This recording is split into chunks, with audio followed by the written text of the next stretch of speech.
Good evening to all, welcome to NursTricks. তোমরা অনেকেই আমাকে বলেছিলে যে ম্যাটারনিটি ওয়ার্ড অথবা লেবারের কিছু কোয়েশ্চেন আলোচনা করতে। তো চলো দেরি না করে শুরু করা যাক। প্রথম প্রশ্ন আছে, what do you mean by gynaecology and obstetrics? Gynaecology এবং অবস্টেটিক বলতে কী বোঝো? তো অবস্টেটিক বলতে কী বলছে? Obstetric is the study of pregnancy and pregnancy related problem. মানে অবস্টেটিক বলতে বোঝাচ্ছে যে প্রেগনেন্সি এবং প্রেগনেন্সি রিলেটেড যদি কোনো প্রবলেম হয় তবে সেটা হলো অবস্টেটিক। অ্যান্ড গাইনোকোলজি বলছে gynaecology is the study of female reproductive system and reproductive system problem.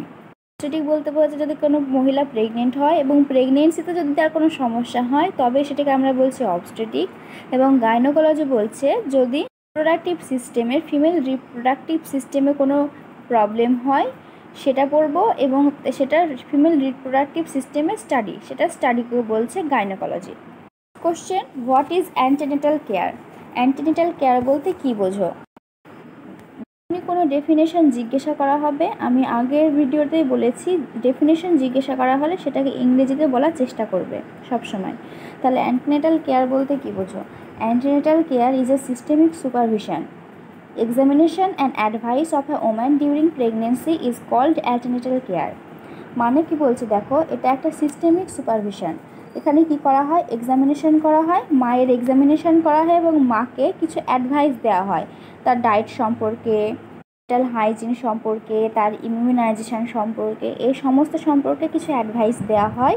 তো এগুলোই যে দেওয়া হচ্ছে দেখো যে ডিউরিং প্রেগনেন্সিতে যে আমরা এই সমস্ত এক্সামিনেশন এবং অ্যাডভাইস দিচ্ছি এটাকেই বলছি আমরা antenatal care. Question, what is the role of a nurse in gynae ward? একটা গাইনি ওয়ার্ডে একজন নার্সের কী রোল, মানে কী ফাংশন, কী কাজ করতে হয়? তো অ্যান্সারটা হচ্ছে maternal monitoring, fetal monitoring, medication administration, essential newborn care and documentation. মায়ের দেখাশোনা ম্যাটারনাল মনিটরিং, ফিটাল মনিটরিং বাচ্চার দেখাশোনা, মেডিকেশন অ্যাডমিনিস্ট্রেশন যদি কোনো মেডিকেশন থাকে তাহলে সেটাকে অ্যাডমিনিস্ট্রেশন করতে হবে, এবং এসেনশিয়াল নিউবর্ন কেয়ার একজন বেবি জন্মানোর পরেই যে কেয়ারটা আমরা দিয়ে থাকি সেটাকে আমরা বলি essential newborn care. Next question, what do you mean by abortion? এবার এখানে জিজ্ঞাসা করা হয়েছে অ্যাবর্শন মানে তুমি কী বোঝো, তাহলে এখানে কিন্তু তোমাকে ডেফিনিশনটাই বলতে হবে। তাহলে কী আছে দেখো, abortion is the expulsion or extraction from its mother of an embryo or foetus ওয়েটিং 500 gram or less when it is not capable of independent survival। মানে কি বলছে, abortion is the expulsion or extraction from its mother. Abortion মানে হলো বেরিয়ে আসা, expulsion মানে হলো বেরিয়ে আসা অথবা নির্গত হওয়া। কোথা থেকে? ফ্রম ইটস মাদার, তার মায়ের থেকে। কার?